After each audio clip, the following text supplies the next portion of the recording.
Doctor Aparna's homeopathy. मी doctor Aparna. तर आज आपण डिस्कस करणार आहोत की लहान बाळांना म्हणजेच 1 वर्षाच्या आतील मुलांना मीठ देणे का टाळलं पाहिजे आणि 2 वर्षाच्या आतील मुलांना गोड देणं का टाळलं पाहिजे. ॲक्च्युली सगळ्या पॅरेंट्सला पडलेला प्रश्न असतो की मॅडम नक्की काय केलं पाहिजे. आणि त्यातल्या त्यात आपल्या घरात जे वयस्कर आपल्यापेक्षा वयाने मोठे असणारे असतात ते म्हणतात की आम्ही पण आमच्या मुलांना तर देत होतो, कुठे काय त्यांना झालंय. तर प्लीज मी तुम्हाला सर्वांना रिक्वेस्ट करते की 1 वर्षाच्या आतील मुलांना मीठ टाळलंच पाहिजे. आणि दुसरं, 2 वर्षाच्या आतील मुलांना साखर पूर्णपणे टाळली पाहिजे. जसं की पॅकेज फूड जे असतात ज्याच्यामध्ये ज्युसेस, फ्रुटी असते, कॅन्डीज असतात, चॉकलेट्स असतात, प्लीज सर्व टाळा. ह्याचं एक्सप्लेनेशन मी पुढे देणार आहे. तर का, तर सर्वात प्रथम 1 वर्षाच्या आतील बाळांना सोडियम म्हणजेच मिठातील जो घटक असतो सोडियम त्याची गरज नसते. ते आईच्या दुधात जितकं असतं किंवा पावडर फॉर्म्युला मिल्कमध्ये जितकं असतं तेवढं त्यांच्या शरीरासाठी आणि किडनीसाठी इनफ असतं.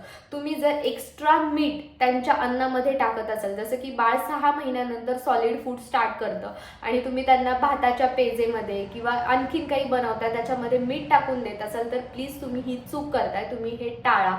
कारण की तुमच्या लहान बाळांच्या किडनी पूर्णपणे बनलेल्या नसतात, त्यांना पूर्णत्व आलेलं नसतं. त्यामुळे अनावश्यक जास्त मीठ वापरून तुमच्या बाळाच्या किडनीला त्रास होऊ शकतो किंवा मोठं होता त्यांना बीपीचा म्हणजेच हाय ब्लड प्रेशर किंवा हायपरटेन्शन सारखा त्रास होऊ शकतो.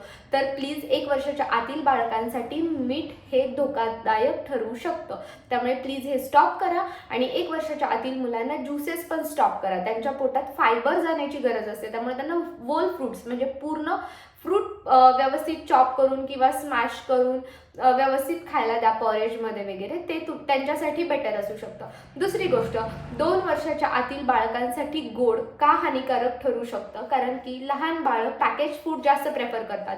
म्हणजेच की फ्रुटीसारखं वगैरे त्यांना पेय पिण्यास जास्त आवडणार किंवा कॅन्डीज, चॉकलेट्स नॅचरली सगळ्याच बाळांना आवडतं, तेच तुमच्या बाळांना आवडणार.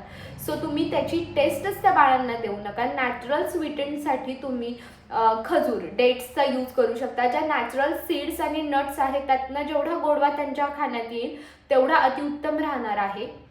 कारण की अनावश्यक गोड तुम्ही जर बाळाला साखर म्हणून ॲड करत असाल खाण्यामध्ये तर बाळाच्या पोटात जंत होणे किंवा पुढे जाता किंवा ह्याच वयात त्यांना डायबिटीज सारख्या आजारांना सामोरं जावं लागणं किंवा मोठे होताही त्यांना डायबिटीज होऊ शकतो.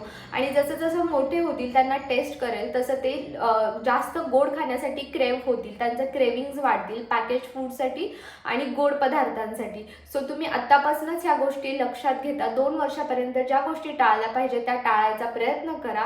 मी तुम्हाला सर्वांना रिक्वेस्ट करते. आणि तुमच्या लहान बाळांना म्हणजे कोमल असतात ते खूप लहान कोवळ्या फुलांना आजारांपासून जपा. त्यांना कुठल्याही गोष्टीचा पुढे जाता त्रास नाही झाला पाहिजे. त्यामुळे तुम्ही तुमचे 2 वर्ष तुमच्या बाळांसाठी थोडे स्ट्रिक्ट व्हा आणि तुमच्या बाळांना सावध करून त्यांना आजारांपासून लांब ठेवा. तर व्हिडिओ आवडला असेल तर लाईक करा, फॉलो करा आणि शेअर करा. आणि काही क्वेरी असेल तर मला नक्की मेसेज किंवा कमेंट बॉक्समध्ये कळवा. थँक्यू.